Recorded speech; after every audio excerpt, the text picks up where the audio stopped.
Alright, this is PBKM and we're back to the MMOs again. Alright, pretty much this time around, this is episode 3, and we're going back probably to about a 20-minute or longer show, though. But that's beside the point. I'm going to try and get through this stuff as quickly as I can. Topic 1 is MMO versus RPGs. Now, for the most part, most MMOs are RPGs. What that basically means is, if you've played RPGs before and you kind of understood how that world worked, the same things are basically the underpinning for MMOs. So, you know, you had to grind to get your character up. There were items you could use that gave you health or helped you pretty much in battle. There were things like Phoenix Downs in Final Fantasy VII that helped you revive or raise a character. Well, if you're a healer or a support class, you have a spell or an ability that may bring someone back from the dead. Or like in DC Universe, you just go up to the person and you just kind of literally get beside them and resurrect them by giving them a cola is really what it equals to. Also, too, in other MMOs, even the ones that you play by yourself, like let's say it doesn't have to be turn-based like Final Fantasy VII, even the ones as new as per se Skyrim and Fallout, your stats made up a lot of what your character attributes were, and you also had perks, and these things happen in these other MMOs and they're named various other things. Now the reason I bring all this up is like in the RPG, they weren't necessarily as tightly class bound as they can be in some of these MMOs. And what I mean by that is okay, you can't in Final Fantasy XI be a raging powerhouse with the white mage class. That just does not work out. Now don't get me wrong, the Gelka white mage will beat you to death pretty well, but pretty much he can't heal too awesomely either. So, kind of put that in perspective, that's a very specific made class character type to have something like that going on. And if you're pretty much only doing something that's going to be like PvE and such, you can build sort of more class type characters. But if you've got some PvP that you've got to deal with too, you're probably going to do some things that are a little further out of the box just because you don't know what you may need to help you beat another player. Now, I say all of this to just come to this basic understanding, which we will definitely go deeper into as we talk about more classes for different games. I'm still deciding how we're going to do that. Like, if you have a class that is pretty much support based or healer based and whatnot, you usually lose a lot of offensive abilities. However, if you have a offensive based character like a warrior or a paladin or something that can actually take damage, and you pretty much can give it the ability to somehow heal itself or supplement healing, which basically means you're using potions or something, then yeah, you know, you can make a force that's definitely to be reckoned with. So sometimes when you're playing, as you meet other people, they'll ask you why you've got certain gear setups on. Now, here's what I'm going to say. As a new person, their advice might be helpful. As an advanced MMO player, though, sometimes you just need to ignore some of those folks because they don't go from the derived plan. They stick with what they know and that's it. And that's fine. But, you know, it's just kind of like this. Unless I'm really screwing up and you see me wearing some odd piece and such, don't come over and tell me why I shouldn't be wearing that or why I should be wearing that without at least asking me what I'm getting ready to do. I mean, and that's just kind of one of those things that you developed after playing MMOs for a little while, is you just get people who they think they know everything about it and they really don't know very little. And just so you know, a lot of these MMOs change as patches happen, which brings me to a term, nerf. Yeah, nerf is a very messed up thing to happen. In other words, you may have a character or a type that's all brolic, and yes, I'll define brolic too, but it's Broly-like. What happens is if you got a character that's really good to the point where it feels like it may have a disadvantage to handling certain things, which this is something game creators, you know, wrestle with, is to find the balance. What they'll do is, like in the next update, they will take some of the out of that ability. And sometimes that can really mess up a character class. Because for example, in Final Fantasy XI, we have these things called ninjas, which are blink tanks. Basically, because they call shadows. If you hit the shadow, it doesn't take power from the ninja. You just kill the shadow. Okay, they changed that ability a little bit where the shadow doesn't just take the the damage. It's not full negation. You get a little bit of damage even though he's hitting your shadows. That makes you not as awesome as a tank. That really throws you into now a sub-tank role because you can't really take hits again. I believe they corrected that one because that was just them while they were trying something stupid. Yes, I said trying something stupid. They're just, sometimes you're going to have to ride through some, honestly, just point-blank madness with these games. But complain and comment about it, and usually the game designers, because they want you to continue playing or they want you to at least keep paying that monthly fee, they'll get around to it. Pretty much, I'm not going to get real deep into the MMO versus RPG because I believe that's going to be a show by itself. And that also gives me a chance to bring in some other games that I've been playing too to kind of explain it, and it will also force me to do reviews on them. But here's some other things you need to learn too, like blacklisting. If you've got somebody you met who you just can't get along with, or they're forever spamming you up and they're just not helpful, you can actually not just take them off your friends list. You can blacklist them where you effectively block communications that user will be able to make with you. That's something kind of helpful if you're getting irritated. Survivor hierarchy. Now, this isn't really a term, it's a concept. And the concept is when you're in a party, the most important person is your healer. The second most important person is your tank. DPS is third, support characters, depending on what they're supporting, go anywhere between 2 and 4. The reason why, if your healer dies, none of y'all can heal, you all die. You wipe. And what a wipe is, it means you all die and have to do it again, or you all die and you have to wait for whenever the reset for that happens again. Anyway, you all die without the ability to really get back up. If your DPS dies, it's not such a big thing. You can heal or, raise that guy, and he's back in the mix after he rests for a little bit. So that's not really a big thing. Support, you can go and manhandle doing your job well if you have to because it's your main job. And there are just certain attributes you do not want in certain types of player types. Like, you don't want a tank that's afraid to be hit or afraid to die. That's not going to work. You don't want a DPS or damage dealer who's afraid to deal out damage. Now, the thing is, if he's going to get killed every time he deals out damage because the tank sucks, then yeah, you can kind of see the problem. Healer. You don't want a healer who thinks he's there to fight or do damage. You want a healer who is there to heal. You focus on the heals.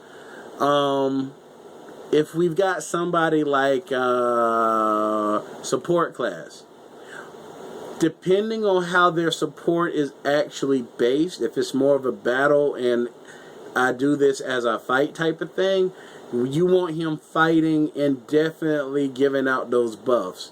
But if it's more where they're supposed to stand back and buff, have him stand back and buff. We do not expect him to per se fight.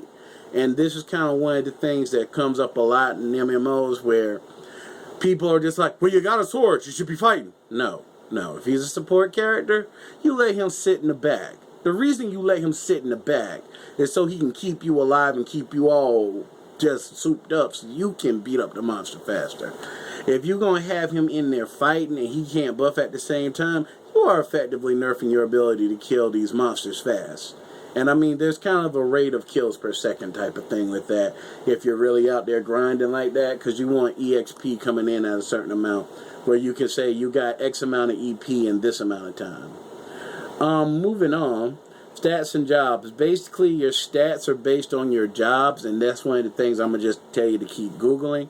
We're getting ready to do a DC Universe episode or sets of episodes. It'll probably be a separate series with the same name, though. But we're going to actually go in and start doing more of that. I want to do that with Final Fantasy and some of these other games, but I got to make sure I've got my recording from the PC game down, which I don't have yet. Game economy. In each one of these games, stuff costs money. Whether you're buying armor, spells, gear, food, crafting, mats, which mats happen to be the things that you go out farming for. And this is a good place to introduce that term. That was the one I couldn't remember on the first two videos. For the most part, you want to figure out a hustle. And what I mean by a hustle is you want to find something that you can easily do day by day that may not necessarily be something everyone else knows, but it generates money for you to get the gear and spells or whatever you need to get. And let's go into some of this other stuff. Tanking. Basically, that's the ability to basically be able to keep aggro and hate, not necessarily beat up a monster. Battery. This is more for healers. Healers pretty much need to keep dishing out power. If you're a support class, like say a controller on DC Universe, you're doing the same job that a healer does, except you're doing it with their powers. And if you're like a dancer from Final Fantasy XI, you're kind of TP based, so you're filling up everyone's TP gauge too, which is allowing y'all to basically do all sorts of very interesting things. And don't quote me on that, because I was never a dancer in Final Fantasy XI. Also too, buff tanking.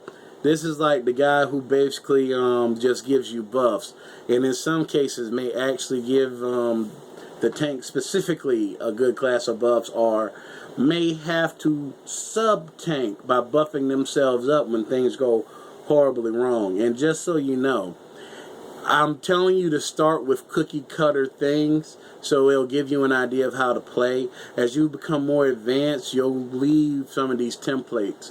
You'll get a little further from these templates with what you do and how you decide things, because Lord knows, things go horribly wrong. They don't mean to go wrong, but accidents occur. Damage dealing, or DPS, basically what their focus is they want to deal the maximum amount of damage, but they want to keep that balance to where they don't do so much damage that the mob turns on them. So you kind of want team-based attacks to be stronger than your regular attacks still, but you want to try and maximize your regular attacks as much as possible, otherwise you're defeating the purpose. Linking and aggro. Okay, now this was a conversation that's probably going to come up again, and it's because it's the most important thing to tanking, more important to new guys as they come through. Pretty much, now I don't know how many MMOs do this, but I know Final Fantasy definitely does.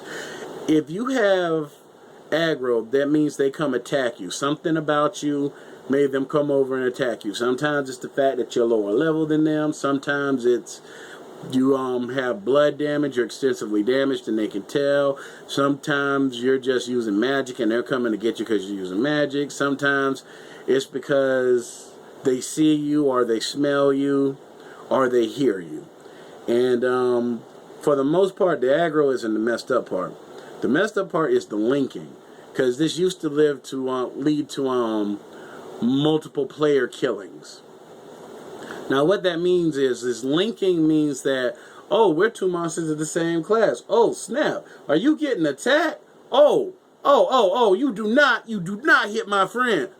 And now you've got two of them, and if you keep running by more of this mob type, more of them will jump in. And if you've also got other things aggroing you that happen to be linking, it turns into a pretty big nightmare. And that leads me to the MPKing. We hate when this happens. This usually gets fixed so that no one can MPK anymore, because it's a serious issue. And basically what it is somebody will basically get a whole train going, which is basically a whole bunch of stuff that is linked together and aggros, and pretty much just take all these things to an area and kill everybody in that area, and then they'll depop and spawn, and then they'll just do whatever they want in that area, because they've gotten rid of everybody. That's just greedy, selfish, and very, very much in the douchebag realm of things. One shot. This is a term that needs to be talked about. Okay, you know how occasionally you die because you lose life, right? Well, as you play these games, you'll meet things that are bosses and things that may not be bosses. Where for some reason they just have a spell or an attack or something where they just hit you for everything you've got in your life bar. Sucks when it happens, and they're actually meant to be there. In other words, this is for people who can't get through their heads this concept that you learn very early. There is no such thing as I'm so big and bad that I can take out any and everything easily. There is now in Final Fantasy XI, which I'm sure they're going to patch soon. But that's a very kind of technical thing. Anyway, here's what the breakdown is. Alright. MMOs are built where even when you max out your character stats and everything else, you're still meant to play with other people. So you will not be by yourself per se, taking out the biggest monster on the game. And that is a concept that is somewhat difficult to get in people's heads, especially some of you RPG players who you're used to being able to grind to where you're super and you run through the game. And I say this to you because I'm one of those types of players, but I understood that, okay, if I'm level 75, but we're going to go fight a level 95 monster, we're meant to beat this in a large group. And it's usually got attacks that are going to kill all of us at once. So, you know, and we call attacks like that nukes, by the way. And we also refer to nuking, the actual term nuking, as in we're pretty much doing like high amounts of damage, and it's usually spell-based. The nuke in Final Fantasy is usually referred to as the Black Mage, just so you know. Now, this kind of takes me to another thing. Beginning levels. A lot of games will let you play, MMOs will let you play for free at first, where you go through like level 1 to 10 or level 1 to 15 or level 1 to 20.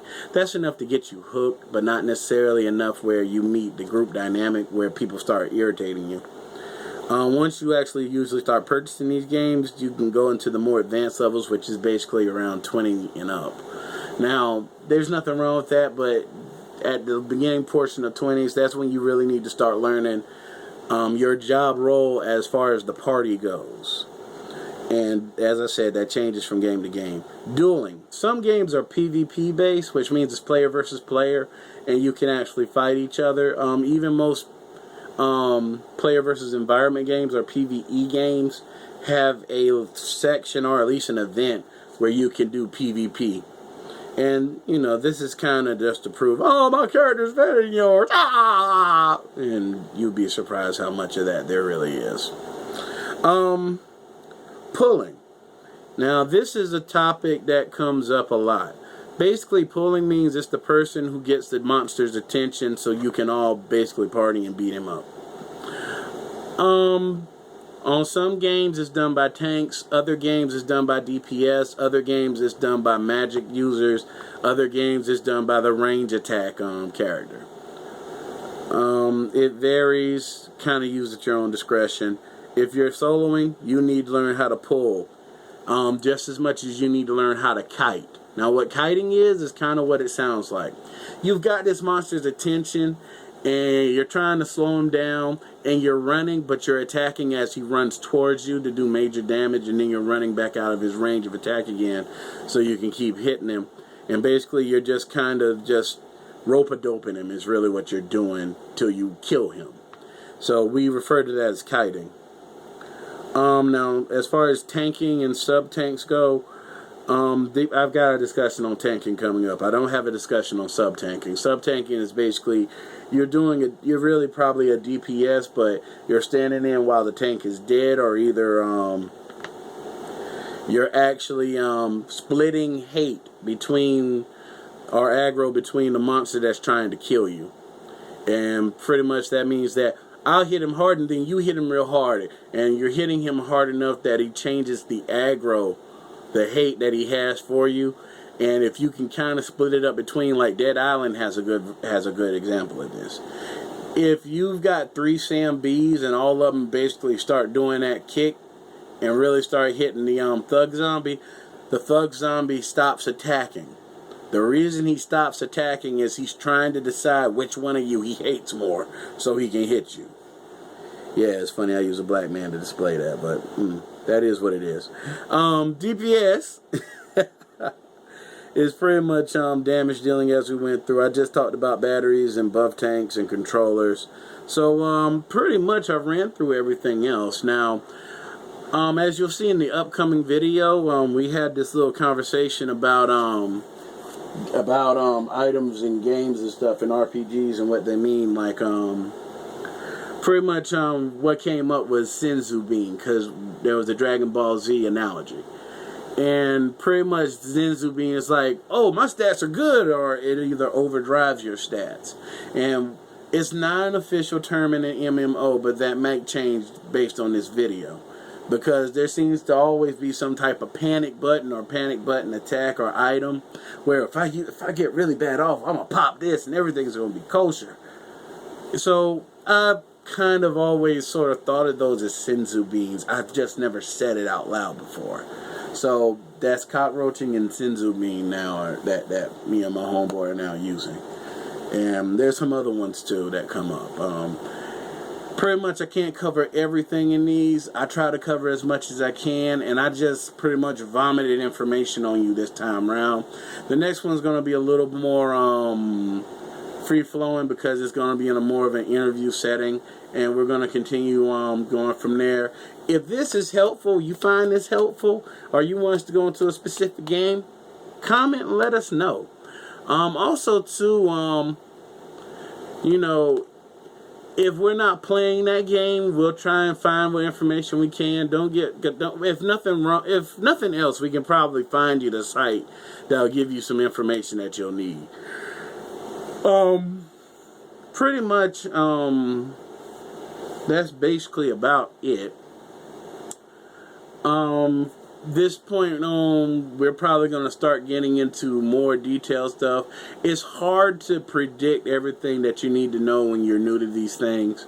So as they come, we have lots of conversations and stuff, and we write down notes on what we're going to go over. That, yeah, I wish I had known that when I was new, or yeah, I wish I had known that I was new.